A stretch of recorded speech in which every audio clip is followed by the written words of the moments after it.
Hola, buenas, mi nombre es César Bustamante y el día de hoy les voy a dar las prepas correspondientes a los temas de ventilación y difusión de gases. Dividir la prepa en dos partes, empezando primero por ventilación. Entonces, ¿qué es la ventilación? Como sabemos, la ventilación es un proceso mecánico mediante el cual el aire entra y sale de los pulmones y cuyos objetivos van a ser tanto renovar el aire alveolar de forma parcial, pero lo más importante es que lo que busca la ventilación es mantener las presiones alveolares de los gases en un nivel adecuado para que se pueda dar el intercambio gaseoso, es decir, para que se logre la oxigenación de la sangre y la remoción del CO2 que se produce por procesos metabólicos en nuestro cuerpo. Entonces, ¿cómo está compuesto este aire atmosférico que respiramos?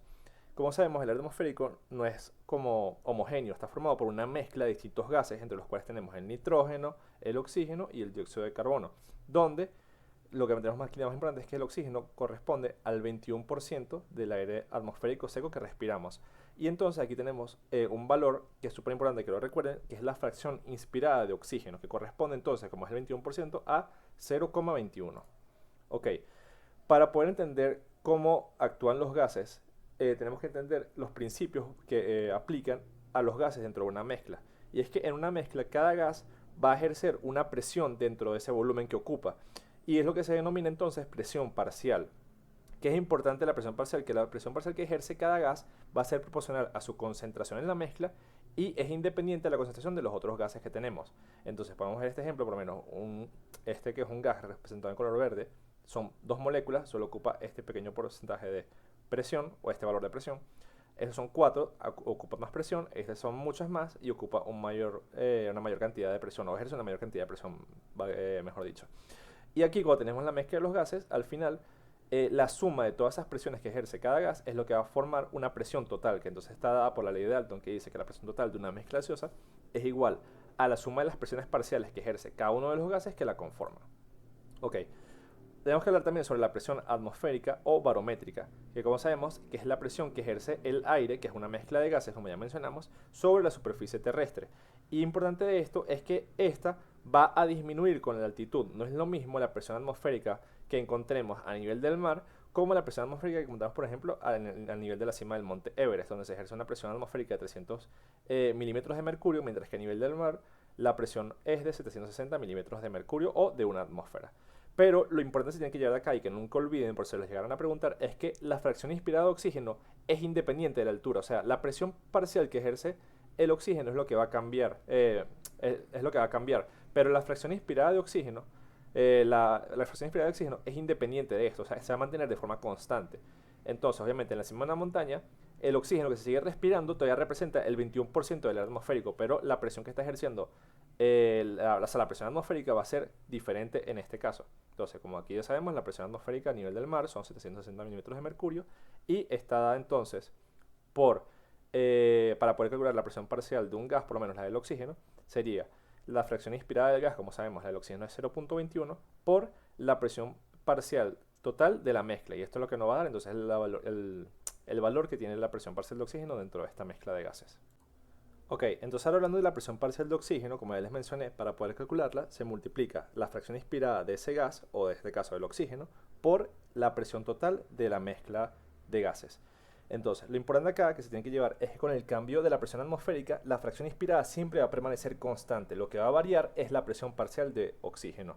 Entonces, para ver un ejemplo, tenemos aquí la presión atmosférica a nivel del mar y la presión atmosférica en la cumbre del Mont Blanc. Entonces, al calcularla por la fórmula, multiplicamos la fracción inspirada de oxígeno 0,21 por la presión atmosférica a nivel del mar, que son 760 milímetros de mercurio, y nos da que la presión parcial de oxígeno es de 159,6 milímetros de mercurio. Mientras que en la cumbre del Mont Blanc la presión que se está ejerciendo es 420 milímetros de mercurio. Y entonces al multiplicarlo por la fracción inspirada nos va a dar 88,2 milímetros de mercurio. Entonces esto es lo que representa la presión parcial de oxígeno. Es lo que va a variar eh, en, en distintos lugares donde hayan distintas presiones atmosféricas. Pero la fracción inspirada siempre va a permanecer constante. Siempre estás respirando el 21% de oxígeno en la mezcla de gases en la atmósfera.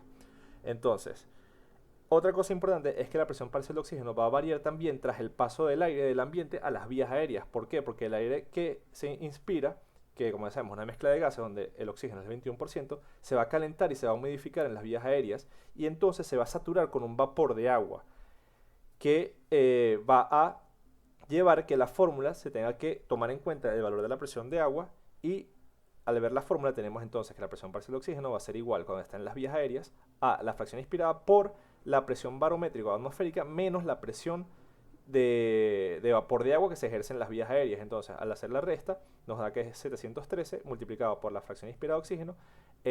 La presión parcial que ejerce el oxígeno en las vías aéreas va a ser de 149 milímetros de mercurio. Estos valores no se lo tienen que saber como tal, sino por lo menos lo más importante aquí que quiero que sepan es la fórmula. En tal caso, si les llegan a preguntar qué presión parcial ejerce el oxígeno a nivel de el Mont Blanc, que son 420 milímetros de mercurio, saben que tienen que multiplicar 0.21 por el valor de la presión atmosférica.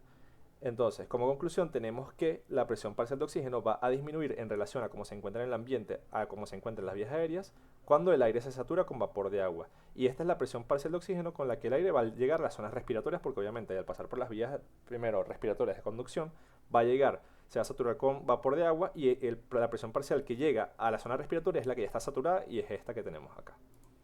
Ok, ahora vamos a hablar de otros conceptos importantes, que son el espacio muerto.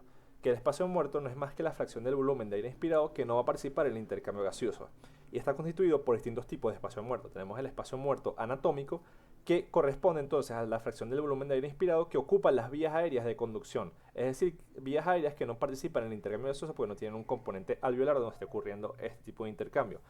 Y entonces, lo importante de esto es que tienen que saber que cuando inspiramos y expiramos, hay 150 mililitros de volumen de aire movilizado que va a ocupar entonces este tipo de vías de conducción, que no va a estar participando en un intercambio gaseoso.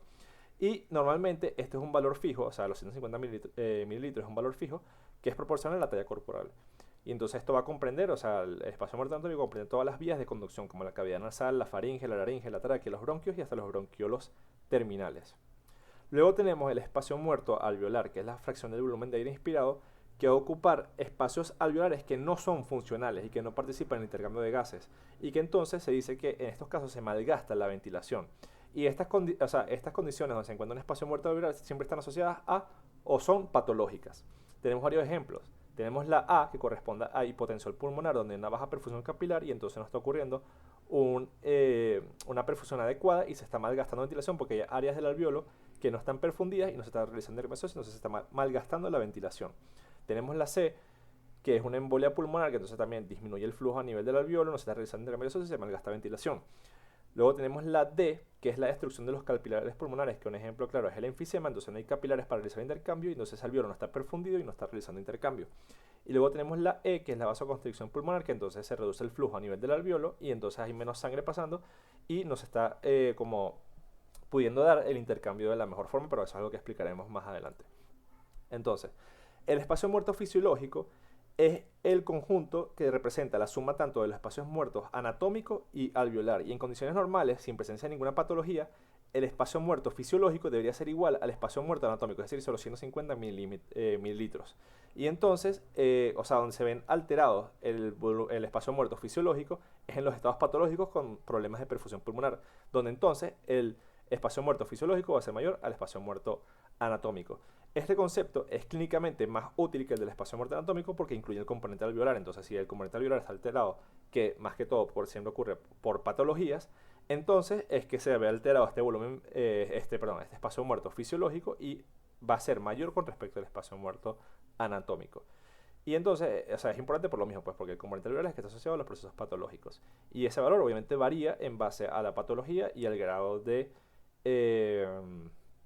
o sea, el grado de daño o sí, la gravedad como tal de la patología que lleva entonces a que aparezca este espacio muerto fisiológico por un aumento del espacio muerto alveolar. Entonces, recapitulando, espacio muerto anatómico, vías de conducción, 150 mililitros, que son las vías que no realizan intercambio gaseoso. Espacio muerto alveolar asociado a patologías donde no se está perfundiendo adecuadamente y no se realiza un intercambio gaseoso adecuado. Y el fisiológico, la suma de ambos, que es más clínicamente útil porque incluye entonces el alveolar, que es el que está asociado a los procesos patológicos.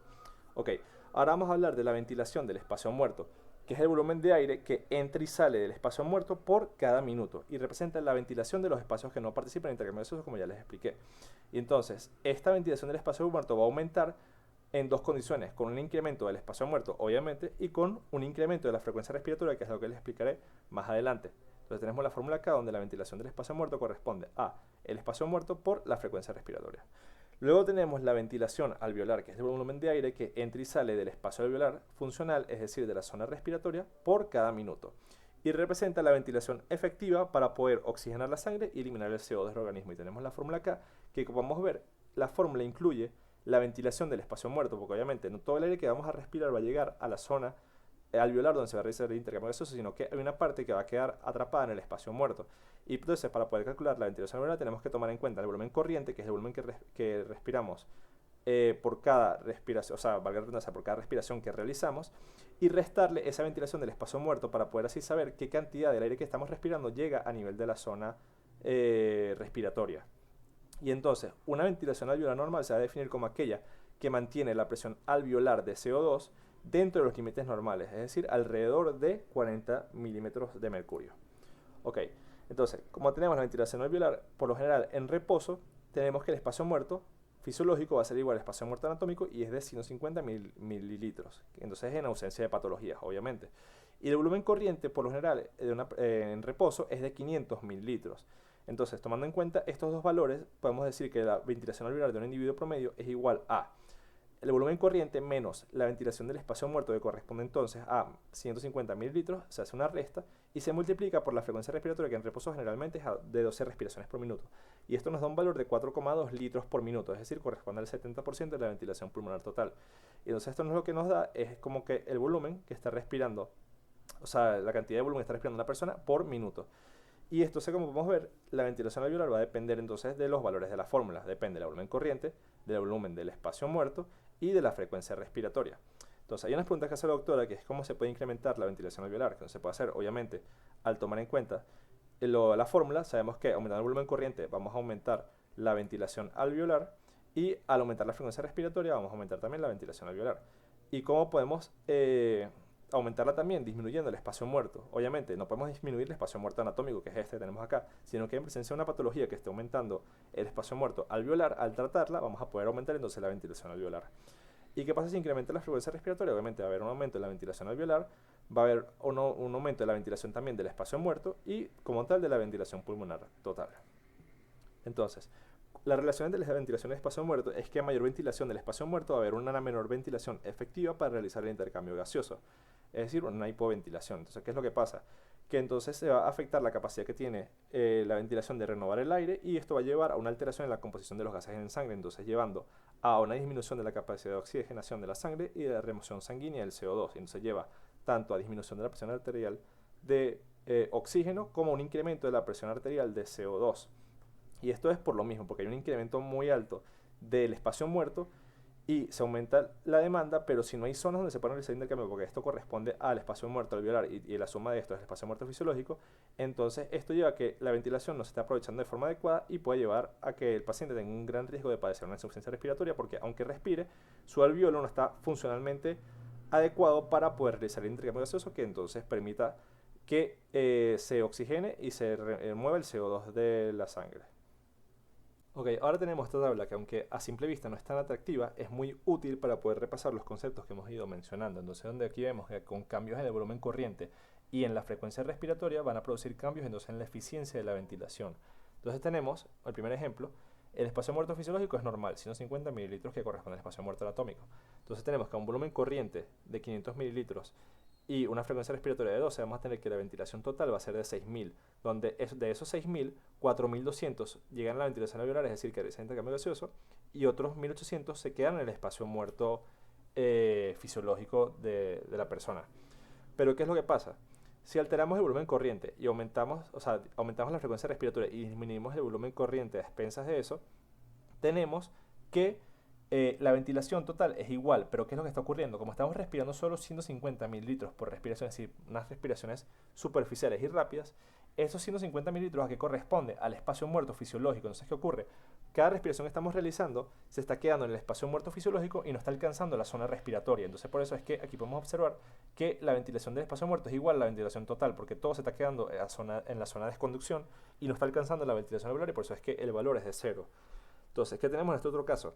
Si disminuimos un poco más el volumen corriente a 300 y la frecuencia no es tan alta, sino llegamos a 20, tenemos que se va a distribuir como de forma equitativa, es decir, de esos 150, de esos 300, perdón, que se están respirando, 150 se quedan en el espacio muerto fisiológico y 150 están llegando a la zona respiratoria. Y por eso es que tenemos distribuido equitativamente 3000 y 3000 por cada zona. Y tenemos otro ejemplo donde tenemos que si aumentamos el volumen corriente y disminuimos la frecuencia respiratoria, si realizamos respiraciones más lentas pero más profundas, tenemos que la ventilación igual da lo mismo, 6000, pero la ventilación del espacio muerto, hacer respiraciones más profundas, es decir, de una mayor cantidad de volumen, la mayor parte de esa ventilación está llegando al espacio respiratorio. Y por eso es que, si podemos observar acá, solo una pequeña parte de esa ventilación se queda en el espacio muerto y el resto está llegando al espacio respiratorio, y por eso es que la ventilación alveolar es tan alta. Entonces, ¿qué nos dice esto?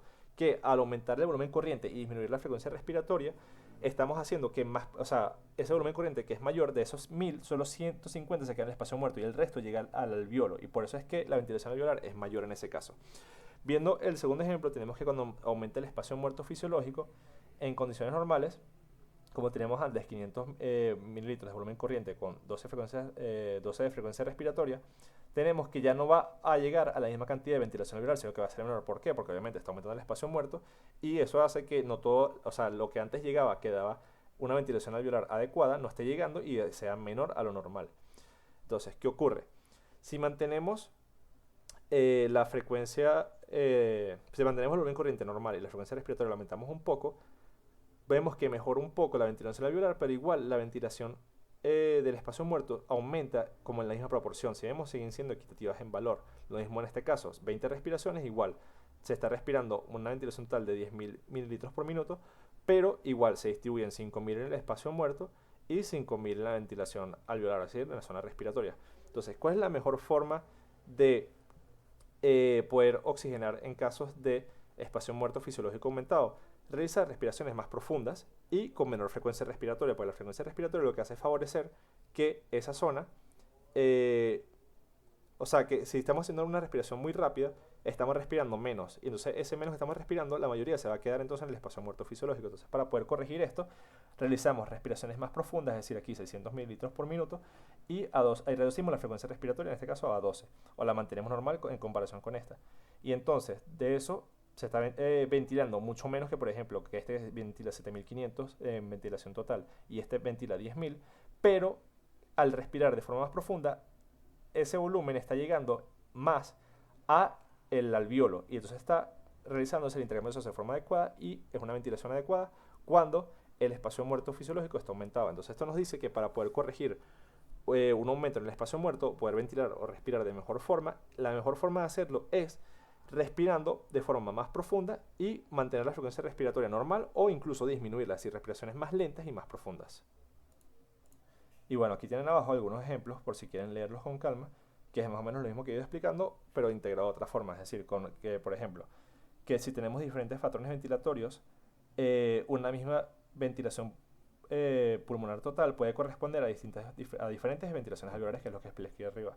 Y lo otro, por ejemplo, un aumento de la frecuencia respiratoria va a favorecer entonces la ventilación del espacio muerto, porque no es lo mismo, o sea, no significa que por respirar más veces por minuto estés respirando adecuadamente, porque puede ser que estés respirando un volumen muy pequeño y ese volumen muy pequeño se queda atrapado en el espacio muerto fisiológico.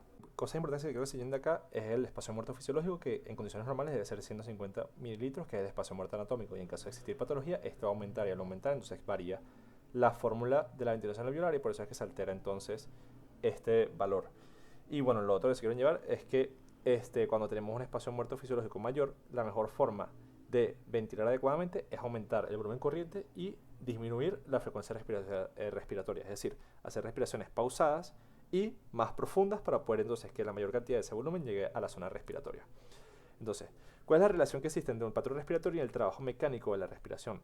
Entonces, es importante entender que el organismo actúa de forma inteligente y siempre va a adoptar un patrón respiratorio donde la frecuencia respiratoria y el volumen corriente sean óptimos para generar la ventilación alveolar máxima y más económica, es decir, con un menor esfuerzo respiratorio.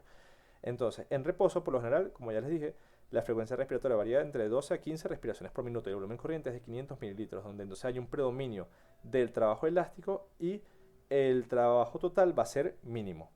Entonces, ¿qué tenemos acá? O sea, es lo que observamos acá. A 14 respiraciones, entre 12 y 15 respiraciones por minuto, el trabajo total, que es esto acá, está al mínimo. porque es como que, o sea, lo que está buscando el cuerpo, que actúe de forma tal que el trabajo elástico y el trabajo no elástico actúen en una misma proporción que genere que el trabajo total sea el mínimo. Y es lo que generalmente ocurre en reposo.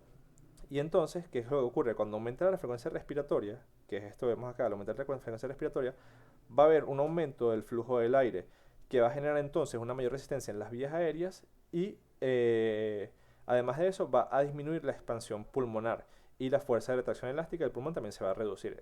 O sea, para poder entenderlo mejor, vemos la gráfica.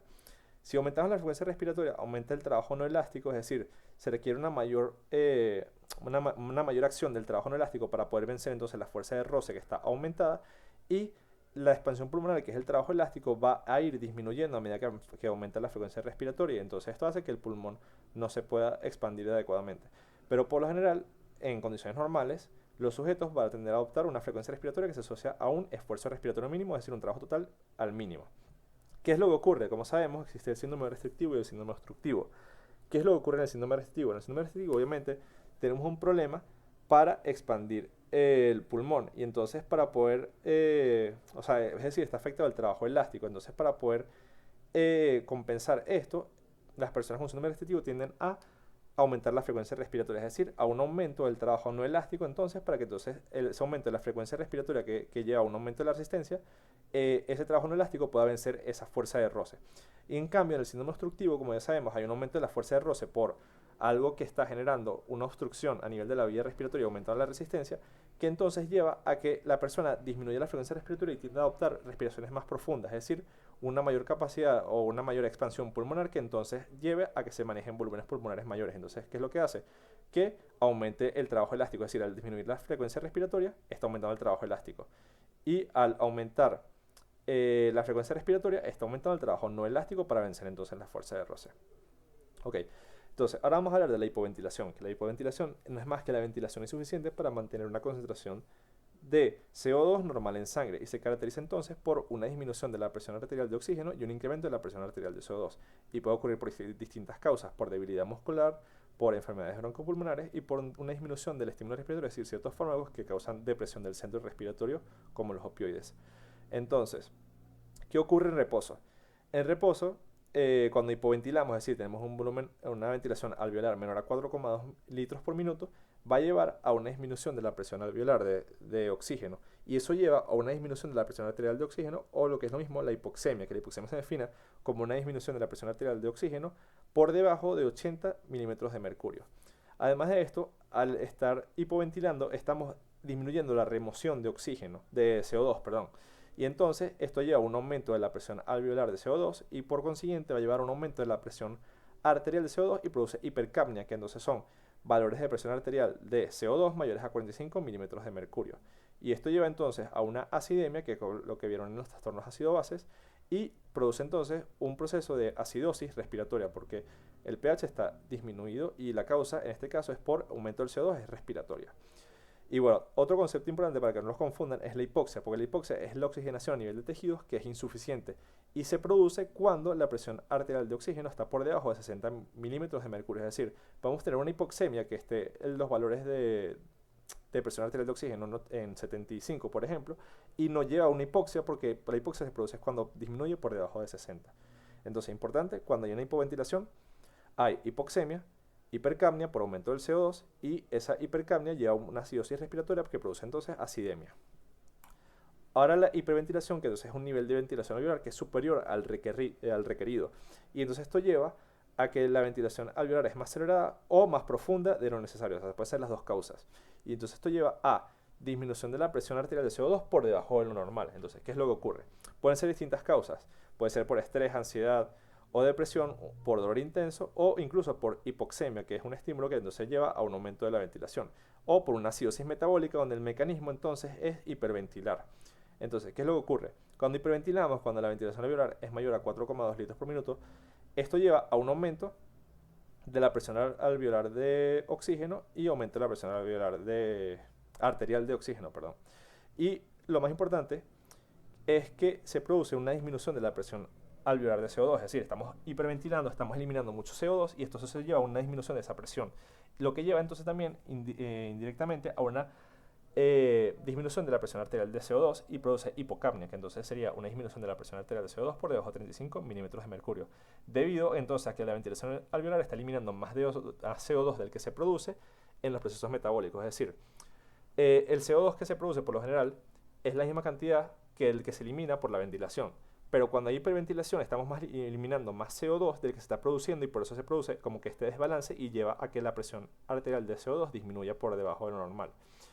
Y entonces lo que produce, entonces importante, hiperventilación lleva a hipocapnia. Hipocapnia produce alcalosis respiratoria y produce alcalemia, es decir, un pH mayor a 7,45. ¿Qué pasa con la hiperpnea? Porque es algo que se suele confundir. La hiperpnea es diferente a la hiperventilación porque la hiperpnea siempre se da en respuesta a necesidades del organismo y en este caso los valores de CO2 se mantienen normales, es decir, al hacer ejercicio estás produciendo mucho CO2 por producción metabólica, tal, o sea, para generar energía para los músculos y todas esas cosas, y entonces lo que hace el cuerpo es remover ese exceso de CO2 que se está aumentando en su producción. ¿Cómo? Aumentando la ventilación. ¿Y cómo aumenta la ventilación? Respirando de forma rápida, que es la hiperpnea entonces en este caso. Entonces, importante, hiperventilación es patológico, o sea, se está produciendo o por ciertas causas que desencadenan ese aumento de ventilación y está eliminando más CO2 del que se está produciendo y lleva a una hipocapnia. La hiperpnea es porque se está eliminando el CO2 que está produciendo en exceso para mantenerlo en valores normales, que es lo que hace la hiperpnea en este caso. Entonces, recordar, hipoventilación, hipoxemia y hipercapnia, que lleva entonces una acidemia por acidosis respiratoria. Y hiperventilación lleva a hipocapnia, que entonces lleva a una alcalosis respiratoria, llevando entonces a una alcalemia, es decir, un aumento del pH por encima de 7,45. Ok, ahora vamos a hablar de la composición del aire alveolar, que se refiere a las presiones parciales que presentan los gases, que son la presión parcial de oxígeno y la presión parcial de CO2 dentro de los alvéolos.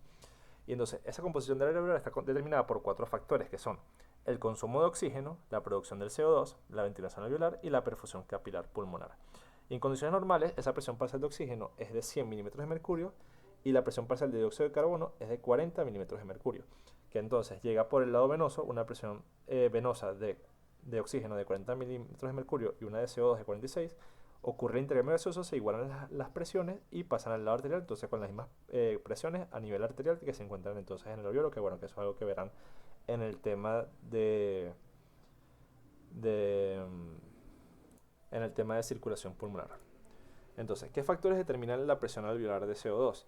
Va a depender entonces de la incorporación del CO2 que viene por la producción metabólica y es transportado en la sangre hasta que llega a nivel de los alvéolos y por la remoción de CO2 a través de la ventilación.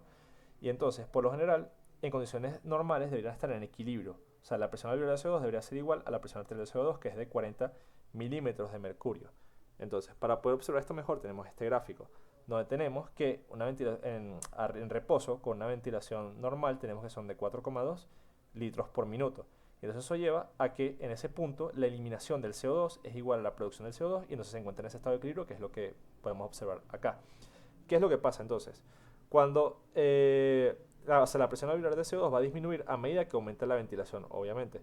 Y a una ventilación normal de 4,2 litros por minuto, esta va a ser de 40, o sea, va a estar igualada tanto la arterial como la alveolar. ¿Qué es lo que ocurre? Entonces, si hiperventilamos, que sería el lado de acá, o bueno, lo mismo lo podemos ver acá, este lado de acá, va a disminuir esa presión alveolar de CO2. Y cuando hipoventilamos, va a aumentar. ¿Por qué? Porque entonces nos está removiendo la cantidad de CO2 adecuada y entonces está aumentando esa presión en el alveolo. Y cuando estamos hiperventilando, nos estamos eliminando más de lo que se está produciendo y entonces eso es lo que lleva a que haya una disminución de la presión alveolar del CO2. ¿Qué ocurre en el caso del oxígeno? En el caso del oxígeno tenemos que va a depender tanto del consumo de oxígeno del organismo y de la reposición de oxígeno a través de la ventilación, que entonces sería por la presión parcial del oxígeno que se inspira, es decir, por la fracción inspirada de oxígeno, que entonces es la parte que llega a nivel de los alvéolos. Y en condiciones normales debería ser igual, debería igualarse tanto la presión alveolar como la presión arterial en 100 milímetros de mercurio. Y entonces esto permite, esta diferencia alveolar arterial es lo que permite medir la eficacia del intercambio gaseoso cuando hay trastornos en la difusión del intercambio gaseoso. Entonces, al observar la gráfica tenemos que entonces la presión alveolar de oxígeno va a aumentar a medida que aumenta la ventilación alveolar.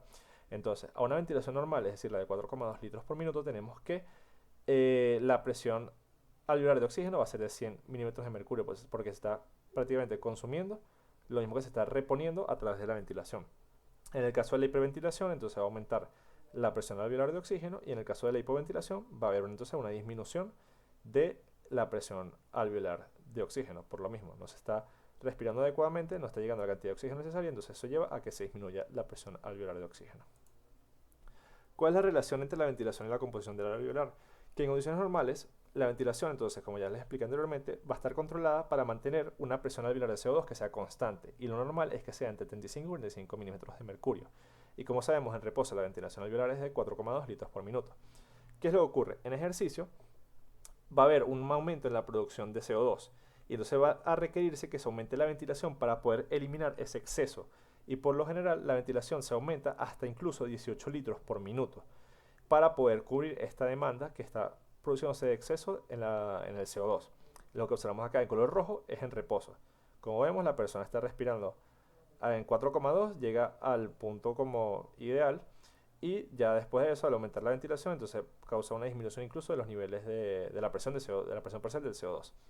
En el caso del ejercicio, vemos que se está ventilando a una mayor cantidad, y para llegar a la presión parcial de CO2 adecuada, que es entre 35 y 45, se tiene que llegar incluso hasta este punto, que correspondería más o menos como a 18 litros por minuto. Lo mismo acá, en la presión parcial de oxígeno, cuando estamos ventilando, llega a lo adecuado, que sería alrededor de 100, en este punto, cuando está ventilando a 4,2 litros por minuto. Y en el caso del ejercicio, entonces se desplaza más hacia la derecha, y para poder llegar a este punto óptimo, donde se llega a los 100 milímetros de mercurio de presión parcial de oxígeno, se requiere una ventilación de aproximadamente 18 litros por minuto. Entonces, ¿cómo es la distribución de la ventilación alveolar? Esto lo verán más en el tema de ventilación perfusión, pero se los voy a mencionar acá para que lo sepan en el caso que se vayan a preguntar. Porque la ventilación no se va a distribuir de forma uniforme en el pulmón, ya que va a ser mayor en la base que en el vértice, porque en la base van a haber alvéolos que son menos expandidos, y al estar menos expandidos son más extensibles y más ventilados, mientras que en el ápice va a haber alvéolos más expandidos, menos extensibles y menos ventilados. Entonces eso produce que las regiones pulmonares basales van a ventilar mejor que las apicales, y obviamente, como estos están más expandidos, van a ventilar peor porque no se van a distender tanto y van a ser menos ventilados en el caso del ápice. Aunque esto puede variar cuando se respira a capacidad pulmonar. O sea, esta diferencia va a desaparecer cuando se ventila a capacidad pulmonar total.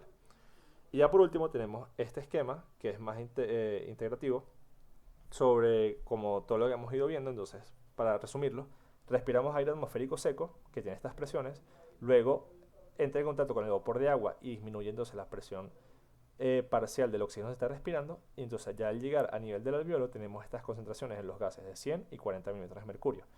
Llega a la sangre venosa que tiene estas concentraciones, ocurre el intercambio gaseoso, tenemos que la sangre arterial llega y se iguala con las concentraciones del aire alveolar y sale entonces con 100 milímetros de mercurio de oxígeno, 40 de presión parcial de CO2, y esa es la parte que entonces va a llegar a oxigenar y a remover el CO2 de los tejidos.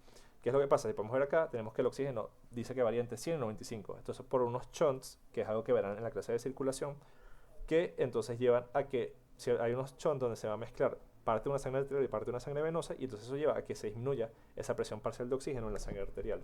Pero bueno, es algo que tienen que ver en el otro tema, pero para que tengan una idea de por qué la ventilación varía. Entonces, bueno, aquí hay más de lo mismo, si quieren revisarlo con calma, igual está bien explicado, pero bueno, en general lo que tienen que saber es esto, cómo el aire inspirado, o sea, el aire atmosférico seco, va a entrar en contacto con vapor de agua, y ese aire inspirado entonces va a disminuir a un punto en el que entonces se encuentra o sea, de lo que estamos respirando, la presión parcial que llega a nivel alveolar es esta que tenemos acá, que es lo más importante de estos valores, que los recuerden, los del oxígeno y del CO2.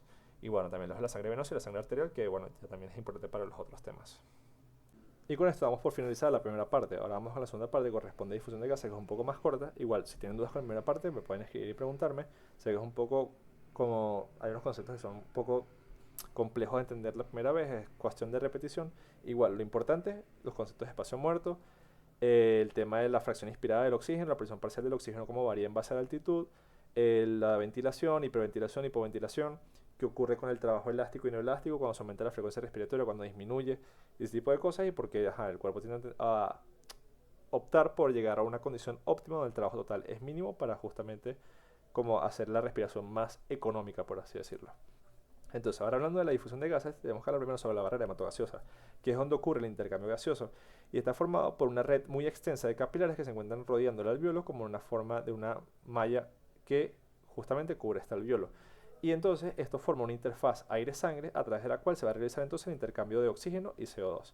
Aquí tienen algunos de los componentes que bueno, se los mencioné en su clase de mecánica, así que no voy a ahondar mucho en esto, pero porque voy a centrarme en lo importante, que entonces, que el intercambio de gases es un proceso de difusión simple, que va a tener lugar a través de la membrana alveolo capilar, y los gases se van a movilizar del compartimiento de mayor presión al compartimiento de menor presión, donde tenemos primero, por lo menos tenemos la presión de oxígeno a nivel del alveolo es de 100, se va a mover a la sangre, a la sangre capilar venosa mixta, que es de 40, y entonces va a moverse de la zona de mayor presión a la zona de menor presión para igualar las concentraciones de presión en ambos compartimientos.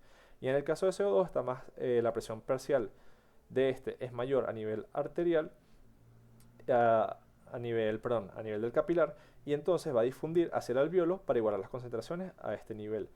Y entonces aquí se va a formar dos gradientes, como podemos observar, que es la diferencia de presiones entre cada compartimento. Aquí hay 100, aquí hay 40, el gradiente va a ser de 60, y aquí hay 46, aquí hay 40, el gradiente va a ser de 6.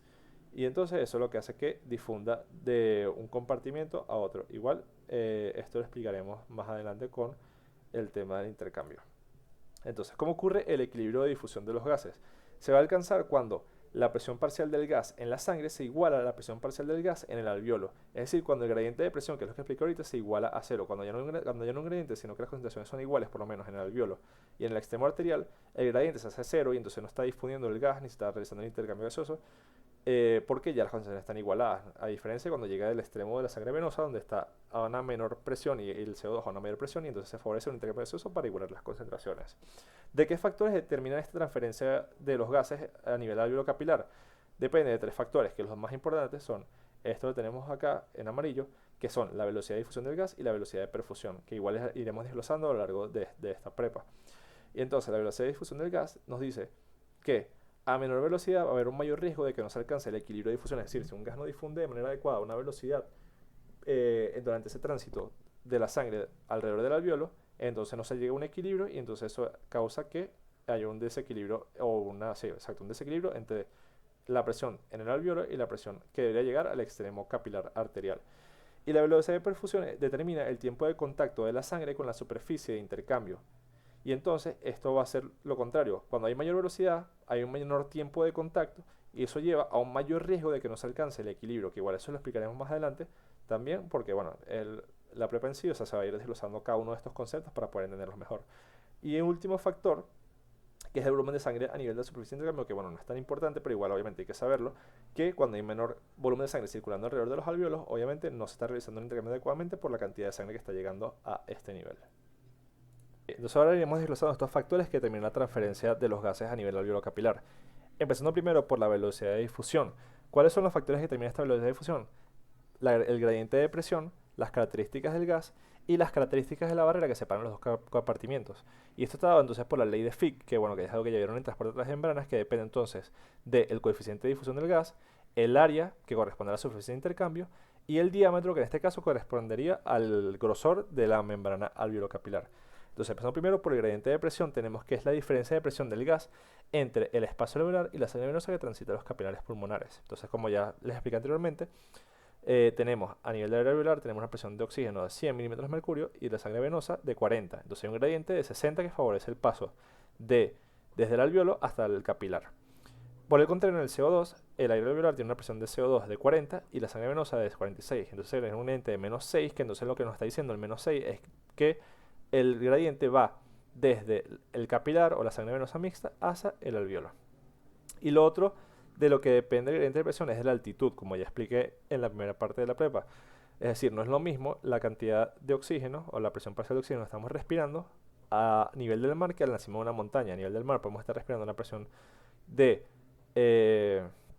150 que llega a nivel del alveolo con una presión alveolar de oxígeno de 100, que cuando estamos respirando 100 milímetros de mercurio, y lo que ya está llegando a nivel del alveolo es de 50, obviamente estamos respirando una mayor, o sea, hay un menor gradiente que se está generando porque no es lo mismo, o sea, no está generando las mismas presiones que a nivel del mar, por ejemplo, o sea, es lo que observamos acá. O sea, aquí tenemos 100, 40, el gradiente es 60, y aquí cuando estamos respirando a nivel de la cima de una montaña 100, lo que está llegando a nivel del alveolo es 50, y la diferencia entonces sería un gradiente de 30, es mucho menor al otro. Tenemos también otro valor importante, es el coeficiente de difusión de los gases, que se basa en la ley de Graham, que establece que la velocidad de difusión de un gas va a ser directamente proporcional, importante, a la solubilidad e inversamente proporcional a la raíz cuadrada de su peso molecular. Es decir, si el gas es muy soluble, va a tener una mayor velocidad de difusión, y si el gas es, o sea, tiene un peso molecular muy alto, va a tener una menor velocidad de difusión. Entonces, lo mismo que observamos acá. Tenemos que el oxígeno tiene un coeficiente de solubilidad de 0.0013 y el CO2 uno de 0.032, mucho mayor el de CO2. Y el peso molecular, por el contrario, el del oxígeno es menor y el del CO2 es mayor. Entonces tenemos que el peso molecular del CO2 es 1.4 veces mayor al del oxígeno. Sin embargo, como vamos a observar acá, el CO2 es 24 veces más soluble que el oxígeno. Entonces esto nos dice que la velocidad de difusión del CO2 va a ser 21 veces mayor que la velocidad de difusión del oxígeno, porque por mucho que sea que el peso molecular es mayor al del CO2, su coeficiente de solubilidad es mucho mayor, lo que no se garantiza que su velocidad de difusión sea mayor que la del oxígeno. Entonces esto es importante porque normalmente el CO2 va a alcanzar el equilibrio muy rápido, y por ende, si un paciente va a tener un trastorno de difusión, que es lo que veremos a continuación, es muy difícil que los niveles de CO2 se encuentren alterados, porque su velocidad de difusión es tan alta que, aunque se altere la difusión, él difunde tan rápido que no se ve alterado por un trastorno en la difusión en la mayoría de los casos, obviamente. Otro factor del que depende la velocidad de difusión es el grosor de la membrana alveolocapilar, que es lo que mencioné anteriormente, es decir, el diámetro de la membrana, que entonces va a ser inversamente proporcional al grosor de la membrana, es decir, a mayor grosor de la membrana, menor velocidad de difusión, a menor grosor de la membrana, mayor velocidad de difusión, por eso es inversamente proporcional. Entonces, el grosor promedio de esta membrana va a ser de 0.5 micras y aumenta en casos de edema, porque hay líquido en el espacio intersticial que no se aumenta el grosor de esa membrana, o de fibrosis, donde se sustituye el tejido pulmonar por tejido cicatricial o fibroso. Y entonces, bueno, no es importante que se sepa este valor de 0.5 micras, sino saber, bueno, que si obviamente si hay líquido en el intersticio o hay más tejido fibroso en el intersticio, va a aumentar el grosor de esa membrana y se va a alterar la velocidad de difusión de los gases por eso mismo, porque el aumento del grosor de la membrana es inversamente proporcional a la velocidad de difusión. Y otro factor importante que afecta a la velocidad de difusión, entonces, es la superficie de intercambio de los gases, donde va a ser directamente proporcional a la velocidad de difusión, es decir, a mayor superficie de intercambio, mayor velocidad de difusión, a menor superficie de intercambio, menor velocidad de difusión.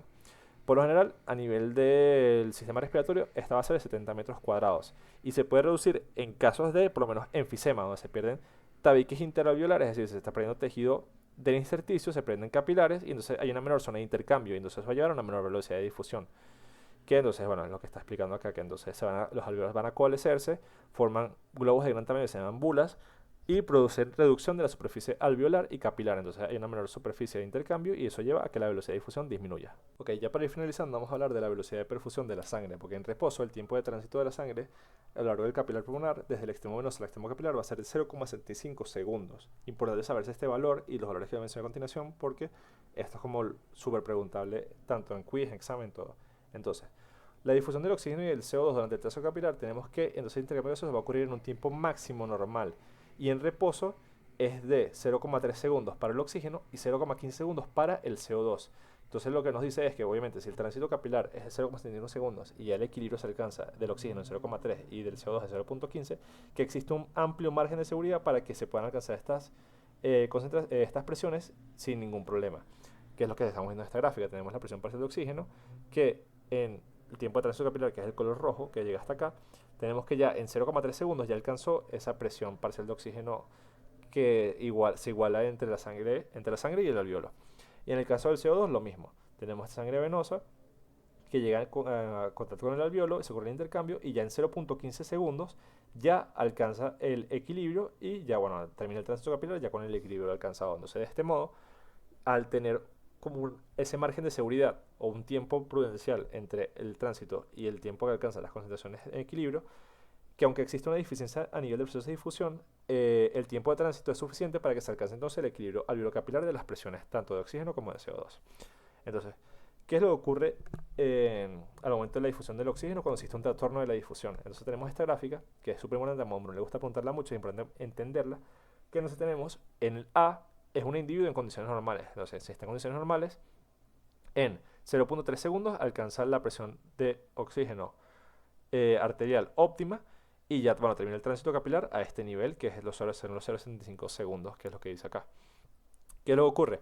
Cuando tenemos una persona que tiene un trastorno moderado de la difusión, vemos que la gráfica está más aplanada y no alcanza el equilibrio en los 0,3 segundos, pero si vemos, está alcanzando el equilibrio justo antes de llegar a los 0,75 segundos que dura el tránsito capilar.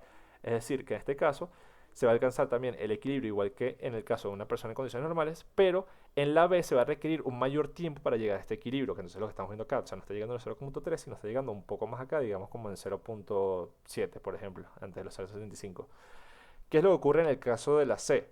La C es una persona con un trastorno grave de la difusión.